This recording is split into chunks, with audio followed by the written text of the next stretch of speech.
l'épidémie du sida est faible dans notre pays.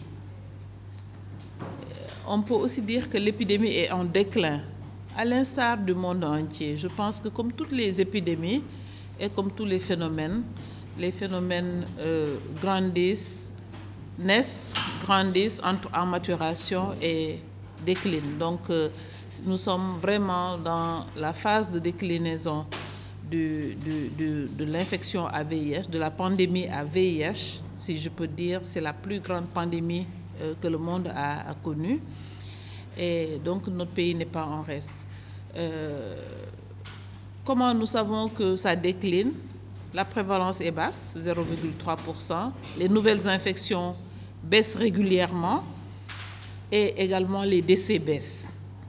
Donc quand les décès baissent, les nouvelles infections baissent, donc la prévalence va baisser, mais elle est plus stable. Donc je vais un peu expliquer cette notion de prévalence qui est une notion technique. C'est le nombre de nouveaux cas et aussi d'anciens cas. Comme c'est une maladie chronique, des personnes qui sont infectées depuis 25 ans sont encore en vie. Donc quand on compte la prévalence du VIH, on compte non seulement les personnes qui se sont infectées l'année dernière, mais on compte aussi ceux qui se sont infectés depuis 20 ans, depuis 25 ans et qui continuent à prendre leurs médicaments. Donc c'est les anciens cas et les nouveaux cas ensemble. C'est ça qui détermine la prévalence.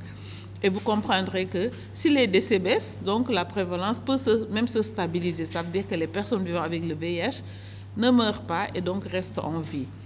Donc ça, c'est une situation, une photographie globale de notre épidémie. Mais maintenant, on sait que ce n'est pas une seule épidémie dans le pays, c'est plusieurs épidémies parce que les niveaux sont différents. Quand on regarde selon la répartition géographique, il y a des zones où il y a plus de prévalence. Et justement, je pense que vous avez été dans ces zones.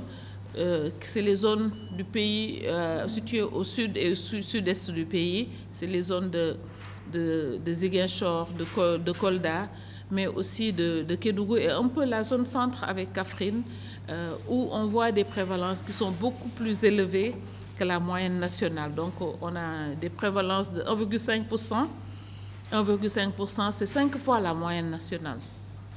Il y a aussi des poches de vulnérabilité ou des situations en tout cas de vulnérabilité comme les zones touristiques, les zones où il y a en tout cas beaucoup d'échanges. Nous voyons un point qui attire notre attention aujourd'hui. Nous voyons de plus en plus de cas dans la région de Diourbel. Voilà, donc ça c'est vraiment notre travail. Quand on affine nos analyses, on voit qu'il y a des points de vulnérabilité, des zones de vulnérabilité. D'autres situations également que nous devons partager, c'est que l'épidémie du Sénégal, quand on la caractérise, on dit que c'est une épidémie qui est concentrée parce qu'elle est faible dans la population générale, ça c'est la moyenne nationale, mais il y a des groupes où l'épidémie est concentrée, est plus élevée. Donc c'est pour ça qu'on dit que l'épidémie est concentrée. Une autre caractéristique, c'est qu'au Sénégal, mais comme beaucoup de pays d'Afrique, les femmes sont plus infectées que les hommes. Donc ça aussi, c'est une autre caractéristique de l'épidémie. Mais toutes ces caractéristiques, c'est pour un peu expliquer comment nous avons bâti la réponse à l'épidémie du VIH. Donc, la réponse que nous avons mise en place et qui est déclinée dans le plan stratégique national multisectoriel de lutte contre le sida, la tuberculose, les IST et les hépatites, nous avons développé une stratégie de prévention. Je n'ai pas parlé des nouvelles infections. Donc les nouvelles infections baissent certes, mais quand on analyse par tranche d'âge, on voit qu'il y a des tranches d'âge dans lesquelles ces nouvelles infections ne baissent pas. Ces nouvelles infections même augmentent. C'est la tranche d'âge des jeunes de 19-24 ans. Donc nous avons aujourd'hui, notre stratégie repose sur 3 piliers. La prévention des nouvelles infections ou même l'élimination des nouvelles infections. C'est la prévention des nouvelles infections chez les jeunes, Nous savons qu'il y a aussi des infections qui proviennent de la prévention, de la transmission mère-enfant du VIH. Donc nous voulons éliminer la transmission mère-enfant du VIH, mais surtout prévenir les nouvelles infections chez les jeunes. Alors, le deuxième pilier, c'est la prise en charge. La prise en charge, nous voulons vraiment l'accès au traitement pour tous. Aujourd'hui, si nous faisons le bilan de l'accès au traitement, au dépistage et au traitement, parce que le dépistage vient avant le traitement, aujourd'hui, 91% des personnes vivant avec le VIH sont dépistées au Sénégal.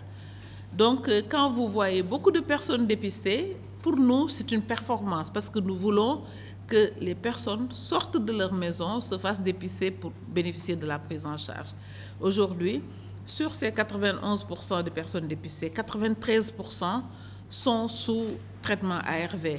Et donc, 90% ne transmettent plus le VIH. Ça veut dire quoi?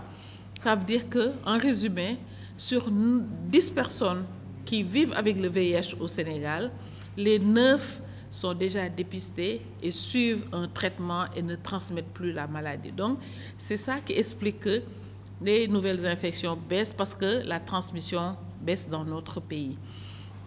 Le dernier pilier, c'est justement, je vais revenir sur ce point, c'est qu'il faudra une base pour dérouler nos stratégies. Et cette base, c'est quoi? C'est un système de santé qui est fort et résilient. C'est aussi un contexte qui respecte vraiment les droits humains. Donc, un contexte sans stigmatisation, sans discrimination et qui respecte le droit à la santé pour tous. Voilà les 3 piliers sur lesquels repose vraiment notre stratégie de lutte contre le sida. Les résultats que nous avons obtenus, donc c'est ce que je viens d'exprimer là maintenant. La prévalence baisse, les nouvelles infections baissent, les décès baissent, même si les nouvelles infections augmentent chez les jeunes. Pour le traitement, 91% des patients sont dépistés. 93% des personnes dépistées sont mises sous traitement et les personnes mises sous traitement ne transmettent plus la maladie. Nous avons des médicaments qui sont efficaces et nous avons les derniers vraiment médicaments qui existent au niveau international. Et nous avons par contre des défis que nous devons relever. Je l'ai dit tantôt, les nouvelles infections, mais qui sont surtout alimentées par la transmission mère-enfant. Aujourd'hui, il faut éliminer cette transmission mère-enfant du VIH. Il faudrait arriver à ce qu'au Sénégal, aucun enfant ne naisse avec le VIH et c'est très possible. Dans le cadre de la prise en charge, il y a des groupes, quand on analyse, qui manquent. Dans la cohorte des personnes qui sont dépistées et mises sous traitement, je peux dire que au moins 75%, 70% sont des femmes. Donc, nous pensons que les hommes manquent dans notre stratégie. Est-ce qu'il faut développer des stratégies pour cibler spécifiquement les hommes? Nous avons notre petite idée sur qui sont les hommes qui manquent, mais nous savons qu'il y a des hommes qui manquent dans notre stratégie. Les femmes ont plus accès, c'est un peu normal. Les femmes utilisent plus les services de santé, ne serait-ce que pour les services de consultation prénatale. Donc les femmes ont l'habitude d'aller dans les services de santé plus que les hommes. Aussi, il y a des barrières institutionnelles, les services de santé qui ouvrent par exemple de 9h à 14h, au moment où les hommes certainement sont au travail. Donc dans les stratégies ciblant les hommes, il faut peut-être des approches qui leur permettent d'avoir accès sans faire face aux contraintes institutionnelles. Toujours dans la prise en charge, nous savons que les enfants manquent aussi à l'appel. Donc il faudrait qu'on trouve vraiment qu'on arrive à dépister les enfants vivant avec le VIH pour les mettre sous traitement. Là aussi, nous comprenons qu'il y a beaucoup de problèmes sociaux qui font que les enfants ne sont pas amenés parce que les enfants ne peuvent pas venir d'eux-mêmes. L'adulte peut venir, mais l'enfant, il faut un adulte pour l'amener. Souvent, ils sont orphelins. ou en tout cas vivent dans des familles socialement démunies et qui font que certainement parfois ils nous posent des problèmes de payer le transport pour amener l'enfant à l'hôpital ou payer le petit déjeuner à l'enfant. Donc il y a beaucoup de facteurs sociaux qui limitent l'accès des enfants au traitement. Et il y a aussi un facteur très important qui limite l'accès des enfants au service VIH, c'est la stigmatisation ou l'autostigmatisation. Donc des parents qui ne veulent pas amener leur enfant parce qu'ils ne voudraient pas qu'on devine à travers le dépistage de leur enfant leur statut sérologique. Donc tous ces problèmes sont des problèmes sur lesquels nous travaillons.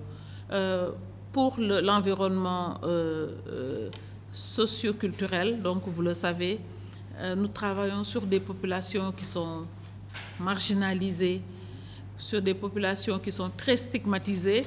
Et donc, plus il y a stigmatisation, plus nous avons des difficultés à accéder à ces populations. Donc, cela explique certainement aussi les hommes qui manquent, qui sont parmi ces populations. Mais il y a beaucoup d'autres facteurs qui pourraient peut-être expliquer ce que je suis en train de dire. Je pense avoir fait le tour des défis que nous devons vraiment relever pour la lutte contre le sida au Sénégal. Maintenant, nous avons des résultats, nous avons vraiment des acquis. Le plus grand défi, je le dis maintenant, c'est pérenniser ces acquis-là. Notre riposte dépend en majorité de financement extérieur. Donc, nous écrivons des projets que nous soumettons, par exemple, au Fonds mondial ou à l'USAID, que nous allons négocier pour avoir de l'argent pour lutter contre le sida. Le gouvernement finance une partie des antirétroviraux, 50%. Mais figurez-vous que si les partenaires arrêtent, les patients vivant avec le VIH doivent continuer à prendre leur traitement. Et c'est des traitements qu'ils doivent prendre toute leur vie. Donc, il faut qu'on ait des ressources pour continuer à acheter ne serait-ce que les réactifs et le traitement. Et ça, c'est peut-être même les 2/3 de notre budget. Voilà, donc il faut qu'on trouve les moyens de pérenniser cette riposte au sida. Et voilà, donc pour cela, il faut des financements domestiques, il faut un engagement des autorités au plus haut niveau.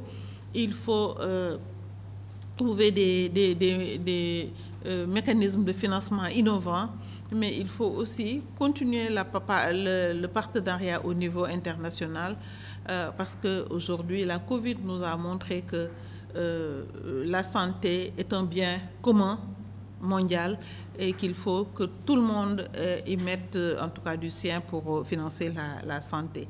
Il faudrait également donc une stratégie efficace de financement de la santé, donc pour la durabilité de nos programmes, mais surtout pour lutter contre les pandémies et préparer de nouvelles pandémies.